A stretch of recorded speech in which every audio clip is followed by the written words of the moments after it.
नमस्कार, मैं हूं पंकज सिंह जाडेजा। हमारा उद्देश्य है राष्ट्र से स्नेह, राष्ट्र का सम्मान। अब देखते हैं आज की टॉप हेडलाइन।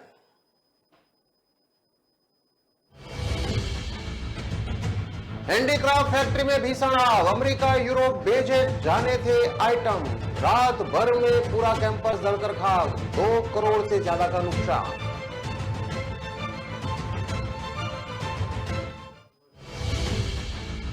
एएनएम का सुसाइड, लिखा डॉक्टर से परेशान, जान दे रही बेटी, बोला स्टाफ कहता थे बच्चे किसी और के, कान पकड़कर उठक बैठक लगवाई।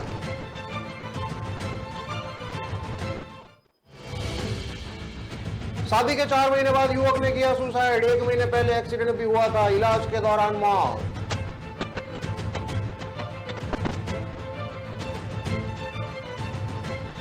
एमडीएस यूनिवर्सिटी अजमेर के एग्जाम से पहले पेपर लीक, नकल गिरोह सक्रिय, प्राइवेट कॉलेज पर संदेह, 3 लाख स्टूडेंट के भविष्य से हुआ है खिलवाड़। अब देखते हैं खबरें विस्तार से। हैंडीक्राफ्ट फैक्ट्री में भीषण आग लग गई, अमेरिका यूरोप कपड़े भेजे जाने थे, सारा रात भर में पूरा कैंपस जलकर राख हो गया, 2 करोड़ से ज्यादा का नुकसान हुआ है। हैंडीक्राफ्ट फैक्ट्री में बीती रात लगे भीषण आग में पूरा कैंपस जलकर राख हो गया। यहां रखे आइटम्स को अमेरिका के साथ यूरोपियन देशों में भेजा जाना था। देर रात दद की आग पर 8 घंटे बाद काबू पाया जा सका। आग से फैक्ट्री में करीब 2 करोड़ रुपए का नुकसान हो गया। देर रात करीब 1:30 बजे आग लगी और पूरे एरिया में दहशत फैल गई। घटना चूरू के इंडस्ट्रियल एरिया की है। पुलिस ने बताया कि रात करीब 1:30 बजे गोल्डन एक्सपोर्ट हैंडीक्राफ्ट कंपनी में आग लगने की सूचना मिली थी। फायर ब्रिगेड की 7 गाड़ियां ने रात भर करीब 25 राउंड लगाए और आग पर काबू पाया। हालांकि आग बुझने तक फैक्ट्री में ऑर्डर के लिए बनाकर रखे तैयार माल और मशीनें पूरी तरह जलकर खाक हो गई थी। हेड कांस्टेबल सुरेंद्र सिंह ने बताया कि फैक्ट्री के मालिक बजरंग लाल जांगीड़ ने जानकारी दी है कि सोमवार रात को वह फैक्ट्री से अपने घर चले गए थे और फैक्ट्री में काम करने वाले मजदूर भी खाना खाकर सो गए थे। पड़ोस की फैक्ट्री के मजदूर टीन शेड पर सो रहे थे। रात करीब 2 बजे मजदूर मुलाराम ने धुआं उठता देखा तो फोन कर आग की सूचना दी। इस पर वह मौके पर पहुंचे। सूचना पर नगर परिषद की 2 दमकल मौके पर पहुंची और आग बुझाने की कोशिश की, लेकिन आग ने भीषण रूप ले लिया था। आग के आसपास की फैक्ट्रियों तक फैलने की संभावना हो गई थी। सूचना मिलने पर कोतवाली पुलिस भी मौके पर पहुंची और सूचना देकर रतननगर, रतनगढ़, तारानगर और बिसाऊ से 5 फायर ब्रिगेड बुलाई। रात भर करीब 7 दमकलों ने आग बुझाने की कोशिश की, लेकिन आग पर काबू नहीं पाया जा सका। मालिक जहांगीर ने बताया कि आग लगने के कारण फैक्ट्री में लगी वुड वर्किंग के मशीन और एक्सपोर्ट करने के लिए बनाकर तैयार रखे माल जलकर खाक हो गया, जिससे करीब 2 करोड़ रुपए का नुकसान हो गया है। उन्होंने बताया कि फैक्ट्री परिसर में बाहर खुले में रखे सामान पर दमकलों से छिड़का पानी लगा तो वह भी खराब हो गया। फैक्ट्री में लगी आग इतनी भीषण थी कि सुबह 10 बजे तक इस पर काबू पाया जा सका। उन्होंने बताया कि वह फैक्ट्री में सामान तैयार कर यूरोप और अमेरिकी देशों में भेजते हैं। जिला उद्योग संघ के पूर्व जिलाध्यक्ष दौलत तंवर ने बताया है कि इस हादसे के बाद पूरे क्षेत्र में दहशत का माहौल फैला हुआ है। आग पर काबू पा लिया गया है, लेकिन अब भी पूरी फैक्ट्री से धुआं उठ रहा है। वहीं यहां रखा पूरा सामान राख में बदल गया है। करीब 8 घंटे तक पूरा कैंपस आग से जलता रहा। अलवर के एक एएनएम ने अपने स्टाफ से परेशान होकर जान दी है। सुसाइड से पहले वह एक नोट भी छोड़कर गई है। इसमें पीएचसी के इंचार्ज समेत अन्य स्टाफ पर परेशान करने का आरोप लगाया है। इधर एएनएम के बेटे का आरोप है कि उसकी मां को ताने दिए जाते थे कि दोनों बेटे उसके नहीं है। यहां तक कि एक नर्सिंग स्टाफ के कान मरोड़ उठक बैठक कर लगवाई थी। इन सभी से परेशान होकर मां ने फंदा लगा दिया और जान दे दी। मामला अलवर के बीएनएनबीई थाना क्षेत्र के रणजीत नगर में मंगलवार शाम 5 बजे का बताया जा रहा है। 57 साल की बीना देवी शर्मा 25 साल से दौसा जिले के महुआ ब्लॉक की पीएचसी तालचींड में एएनएम के पद पर कार्यरत थी। मंगलवार शाम को बीना ने घर में ही फंदा लगाकर सुसाइड कर लिया। बीना देवी के पास से एक सुसाइड नोट भी मिला है। इसमें उन्होंने मौत के पीएचसी इंचार्ज समेत अन्य स्टाफ पर परेशान करने का आरोप लगाते हुए कहा है कि पीएचसी इंचार्ज लोकेश प्रजापत और अन्य स्टाफ बार बार परेशान करता है। इतना परेशान कर दिया कि मैं डिप्रेशन में आ गई। ये मेरा आखिरी राम राम है। इधर सूचना मिलने पर पुलिस मौके पर पहुंची। बुधवार सुबह मृतक का पोस्टमार्टम किया गया है। बड़े बेटे ने इंचार्ज समेत अन्य स्टाफ पर मां को परेशान करने का आरोप लगाते हुए कहा कि इनके खिलाफ हत्या का मामला दर्ज होना चाहिए। इस मामले में PHC incharge doctor Lokesh Prajapat का भी पक्ष तानने की कोशिश की, लेकिन उन्होंने जवाब नहीं दिया। बेटा बोला कि मां को गालियां दी, कान मरोड़, उठक बैठक करवाई। बीना देवी के बड़े बेटे ने मनीष ने डॉक्टर लोकेश प्रजापत समेत पीएचसी की एक एएनएम और नर्सिंग स्टाफ पर भी परेशान करने का आरोप लगाया। बेटे ने बताया कि उसकी मां काफी बीमार रहती थी। एक हादसे में उसका हाथ टूट गया था और रोड लगी हुई थी। कुछ दिनों पहले जब मुझे बताया तो मैंने बीआरएस लेने को कहा। इससे पहले तबीयत खराब होने पर 15 दिन की मेडिकल लीव भी ली थी। जब मेडिकल सर्टिफिकेट पेश किया तो डॉक्टर ने इसे गलत बता दिया। मां ने जब इस पर आपत्ति की तो उसके साथ गलत व्यवहार किया गया। मनीष ने आगे और बताया कि इसके बाद एक एएनएम और नर्सिंग स्टाफ भी उसे परेशान करता था। एएनएम में मां को गाली गलौज करती थी, ताने देती थी कि तेरे दोनों बच्चे किसी और की पैदाइश है। जब शिकायत की तो एक नर्सिंग स्टाफ ने मां का कान मरोड़, उठक बैठक लगवाई। इसके बाद से वह डिप्रेशन में चली गई और सुसाइड कर लिया। बेटे ने बताया कि 1 महीने पहले ही संपर्क पोर्टल पर भी शिकायत की थी, लेकिन इसके बाद भी कार्यवाही नहीं हुई। बीना देवी शर्मा 25 साल से दौसा जिले में तैनात थी। 5 साल पहले उनके पति की मौत हो चुकी थी, जो हलवाई थे। पिछले साल एक एक्सीडेंट में बीना देवी का हाथ टूट गया और रोड डाली गई थी। बीना देवी के 2 बेटे हैं। बड़ा बेटा आशीष अलवर में एडवोकेट है। छोटा बेटा मनीष दिल्ली में रहता है और पंडित का काम करता है। मनीष कुछ दिनों पहले अलवर आया था, लेकिन सास की तबीयत खराब होने पर वह दिल्ली निकल गया था। सुसाइड के दौरान बीना देवी घर में अकेली ही थी।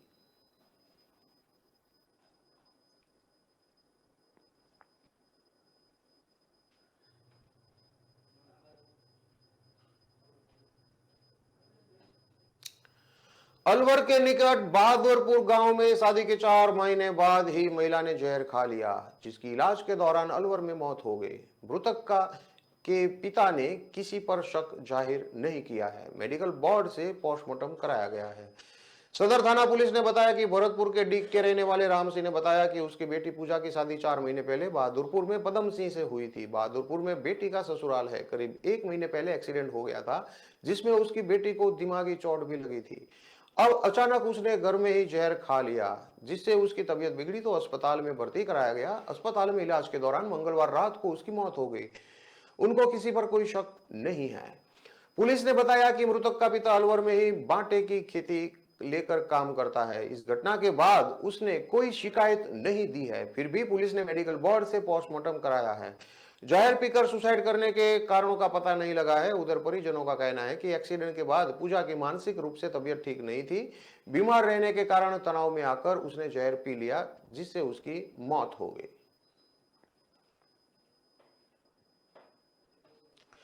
महर्षि दयानंद सरस्वती यूनिवर्सिटी अजमेर की ओर से आयोजित किए जा रहे एग्जाम से पहले पेपर लीक हो रहे हैं। इस बात को यूनिवर्सिटी प्रशासन ने भी मान लिया है। प्रशासन ने अपने स्तर पर जांच शुरू करने के साथ ही अजमेर पुलिस महानिरीक्षक को भी कार्रवाई के लिए पत्र लिखा है।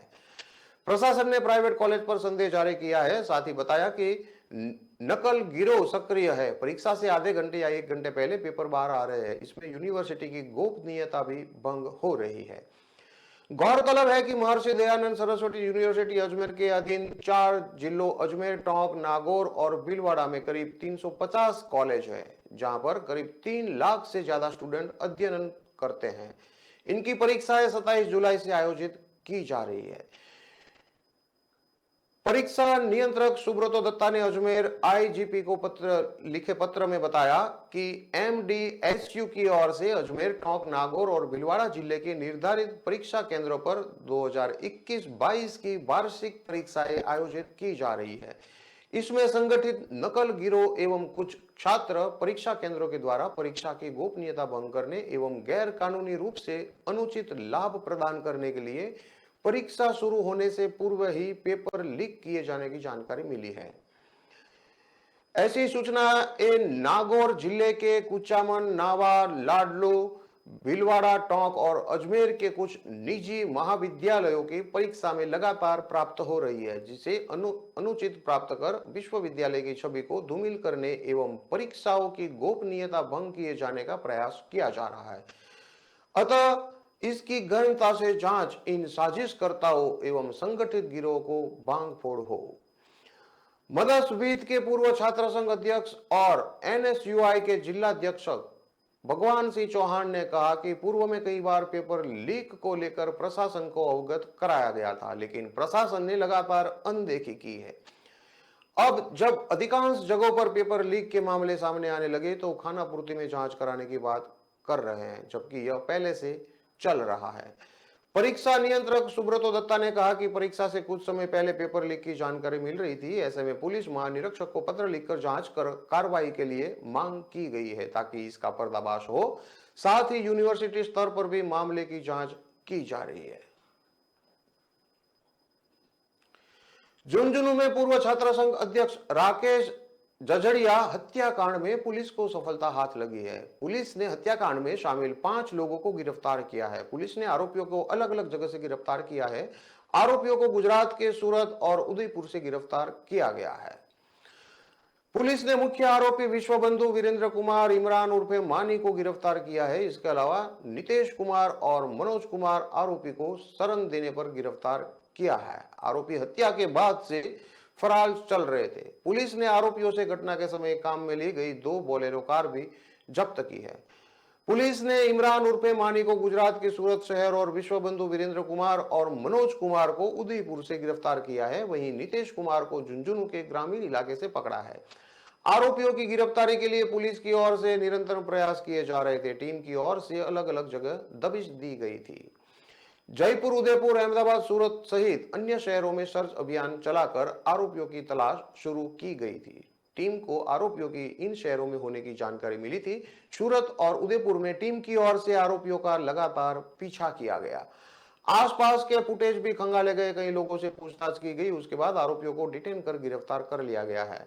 पुलिस ने गिरफ्तार किए गए आरोपियों से अन्य आरोपियों के बारे में पूछताछ कर रही है। इससे पहले पुलिस ने हत्याकांड में शामिल हासलसर निवासी कुलदीप मिल को गिरफ्तार किया था। पुलिस अब तक 6 को गिरफ्तार कर चुकी है।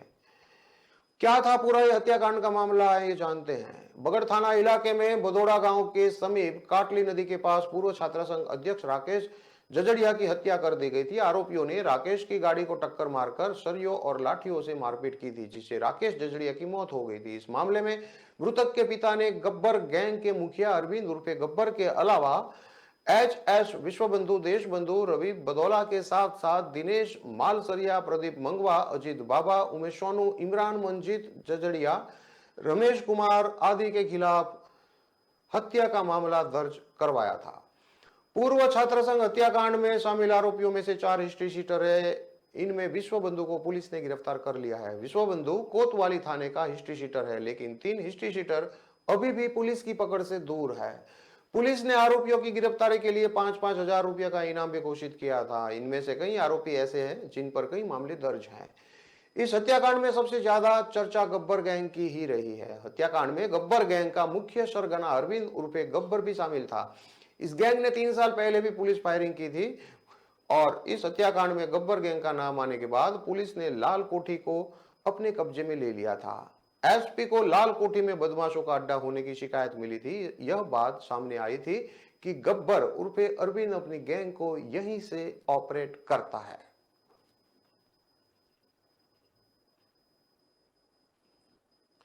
खबरों में लेते हैं अब एक छोटा सा विराम।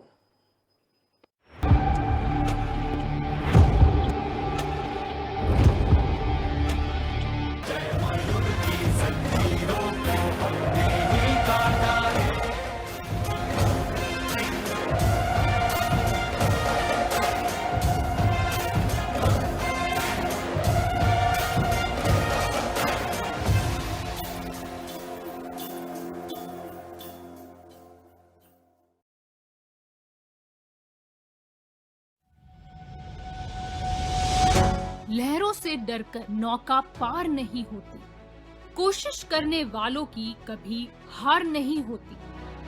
नन्ही चींटी जब दाना लेकर चलती है, चढ़ती दीवारों पर 100 बार फिसलती है। मन का विश्वास रगों में साहस भरता है। चढ़कर गिरना, गिरकर चढ़ना न अखरता है। आखिर उसकी मेहनत बेकार नहीं होती, कोशिश करने वालों की कभी हार नहीं होती। डुबकी या सिंधु में गोताखोर लगाता, जा जाकर खाली हाथ लौट कर आता। मिलते नहीं सहज ही मोती गहरे पानी में, बढ़ता दो गुना उत्साह इसी हैरानी में। मुट्ठी उसकी खाली हर बार नहीं होती, कोशिश करने वालों की कभी हार नहीं होती। असफलता एक चुनौती है, इसे स्वीकार करो। क्या कमी रह गई देखो और सुधार करो। जब तक न सफल हो नींद चैन को त्यागो तो, संघर्ष का मैदान छोड़कर मत भागो तो। कुछ किए बिना ही जय जयकार नहीं होती, कोशिश करने वालों की कभी हार नहीं होती। कुछ नया करो।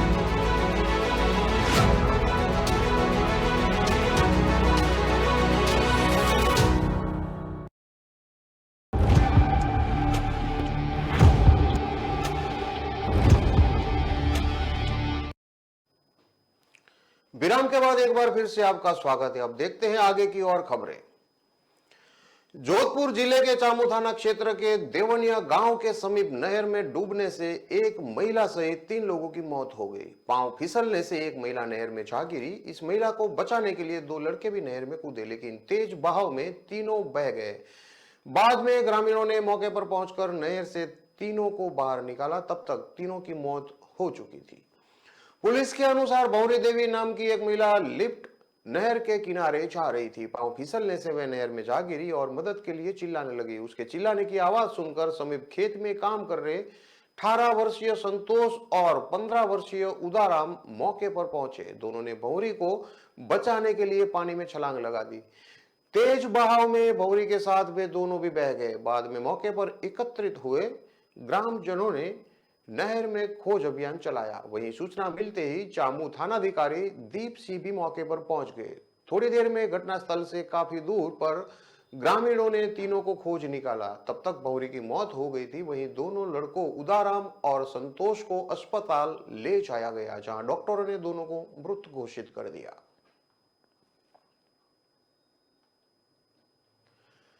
महिला बाल विकास द्वारा गर्भवती महिलाओं को आंगनवाड़ी कार्यकर्ताओं के जरिए दिए जाने वाले पोषाहार को लेकर बुधवार को अजमेर के गुर्जर धरती क्षेत्र में लाभार्थियों ने हंगामा कर दिया। हंगामे की सूचना पर आंगनवाड़ी कार्यकर्ता इकट्ठा हो गई और सभी लाभार्थियों से समझाइश की गई।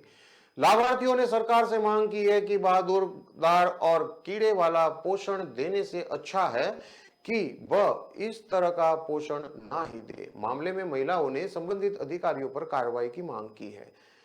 दरअसल आज तड़के अजमेर के गुर्जर धरती क्षेत्र में स्थित आंगनवाड़ी केंद्र पर गर्भवती महिलाएं और बच्चों के लिए दिए जाने वाले पोषाहार की सप्लाई को लेकर एक पिकअप सेंटर पर पहुंचा, जहां पिकअप चालक और संबंधित कर्मचारी ने पोषाहार उतारकर सेंटर पर सप्लाई दिया तो वहां मौजूद महिला लाभार्थियों ने पोषाहार को चेक करने की मांग की, जिसके बाद लाभार्थियों के सामने ही खोलकर पोषाहार को चेक किया। पोषाहार को चेक करने पर देखा तो उसमें खिचड़ी और दलिए के पैकेट थे, जिसमें से बदबू आने के साथ ही कीड़े दिखाई दिए, जिसके बाद महिला लाभार्थियों ने सेंटर पर हंगामा करना शुरू कर दिया। सूचना मिलते ही आंगनवाड़ी कार्यकर्ता वहां पहुंची और लाभार्थियों के हंगामे को देखते हुए पिकअप कर्मचारी से पोषण लेने से मना कर दिया और उसे वापस ले जाने की बातें कही।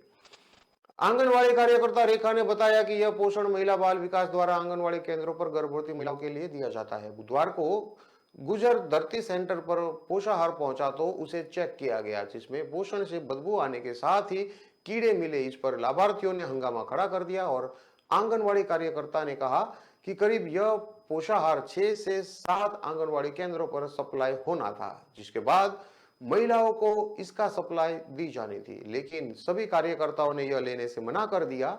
इससे लेकर संबंधित विभाग को इसकी जानकारी दी गई है। महिला लाभार्थी ने बताया कि सरकार की ओर से गर्भवती महिलाओं और बच्चों को पोषाहार दिया जाता है। बुधवार को जब सेंटर पर यह पोषाहार पहुंचा तो उसे चेक किया तो उसमें बदबू के साथ ही कीड़े दिखाई दिए, जिसे लेने से उन्होंने मना कर दिया था। महिला लाभार्थी लक्ष्मी ने बताया कि सरकार बदबूदार और कीड़े वाला खाना दे रही है, जिससे महिला और बच्चे बीमार होंगे। उन्होंने सरकार से मांग की है कि अगर इस तरह का खाना देना है तो वह उन्हें ना ही दे तो बढ़िया रहेगा।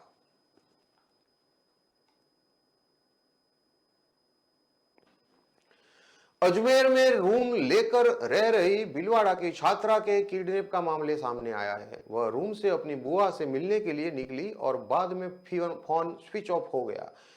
पिता ने एक युवक पर शक जताते हुए सिविल लाइन थाने में मामला दर्ज कराया है। पुलिस मामले की जांच में जुटी है। जामोली भीलवाड़ा निवासी पिता ने रिपोर्ट देकर बताया कि उनकी बेटी आयुर्वेदिक नर्सिंग कॉलेज अजमेर में नर्सिंग प्रथम वर्ष में अध्ययनरत है। ऐसे में वह सर्वोत्तम स्कूल के पीछे महेश कॉलोनी कायल रोड अजमेर में किराए से अन्य साथी लड़की के साथ रूम पार्टनर के रूप में पिछले कुछ दिनों से रह रही है। उन्होंने 19 सितंबर को शाम 6 बजे उसका हालचाल पूछने के लिए फोन किया तो पता चला कि वो थोड़ी ही देर में अपने रूम से गणेश नगर नई बस्ती आदर्श नगर में अपनी बुआ से मिलने जा रही है।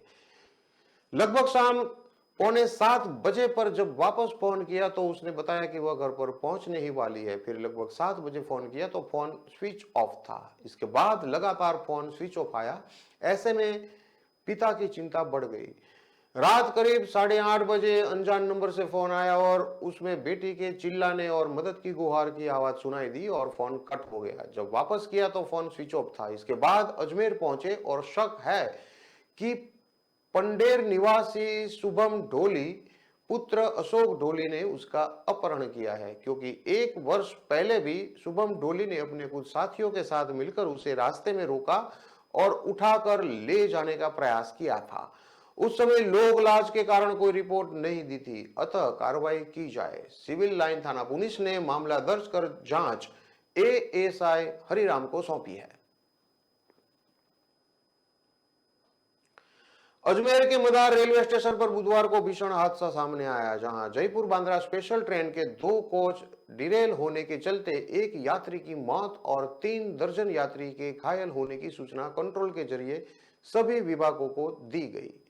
आनन फानन में तमाम विभागों के अधिकारी और रेस्क्यू टीम मदार रेलवे स्टेशन पर पहुंची। जहां पहुंचने पर उन्होंने राहत की सांस ली, क्योंकि यह भीषण हादसा एक मॉक ड्रिल था। दरअसल बुधवार को जयपुर बांद्रा स्पेशल ट्रेन मदार रेलवे स्टेशन पर पहुंची तो ट्रेन के 2 कोच डिरेल हो गए और स्टेशन लर हड़कंप मच गया। सूचना पर रेलवे प्रशासन के साथ ही आरपीएफ और जीआरपी थाना पुलिस आनन फानन में मौके पर पहुंचा, जिसके बाद इसकी सूचना सिविल डिफेंस को दी गई। करीब 20 मिनट में सिविल डिफेंस की टीम वहां पहुंची और अपना रेस्क्यू शुरू किया, लेकिन दोनों कोच में बड़ी संख्या में फंसे यात्रियों को देखते हुए एसडीआरएफ और एनडीआरएफ को भी मौके पर बुलाया गया। कुछ ही देर में एनडीआरएफ और एसडीआरएफ की टीमें भी वहां पहुंची और रेस्क्यू शुरू करते हुए कोच में फंसे हुए यात्रियों को बाहर निकाला गया। हादसे में करीब 30 यात्री घायल हुए, जिनमें से 10 गंभीर घायलों को जेएलएन हॉस्पिटल में रेफर किया गया है। इस दौरान एक यात्री की मौत हो गई। हालांकि यह भीषण हादसा बाद में रेलवे और एनडीआरएफ के द्वारा संयुक्त रूप से की गई मॉक ड्रिल में तब्दील हुआ। इस मौके पर रेलवे के डीआरएम एडीआरएम के साथ ही एनडीआरएफ के राजस्थान प्रभारी योगेश कुमार मीणा और अलग अलग विभागों के अधिकारी और कर्मचारी मौजूद रहे। जानकारी के अनुसार मदार रेलवे स्टेशन पर हुआ हादसे के बाद विभागों द्वारा किए गए रेस्क्यू के दौरान एनडीआरएफ और अन्य विभागों के कर्मचारियों को ट्रेन के कोच से यात्रियों को निकालते वक्त कुछ समस्या दिखने को मिली। बताया जा रहा है कि कोच के खिड़की तो आसानी से काट दिया गया, लेकिन कोच के ऊपर से छात्रों को काटने में एन और एसडीआरएफ को भारी परेशानी झेलनी पड़ी।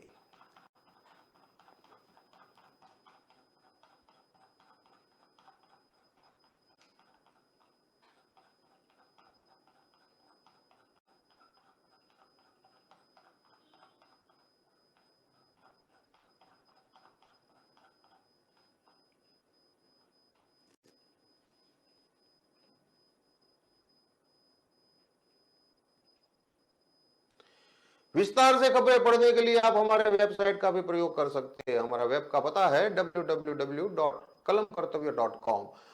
हमारी कलम ही हमारा कर्तव्य है कि उद्देश्य के साथ खबरों को आप राष्ट्र प्रथम के साथ देखते रहिए। नमस्कार।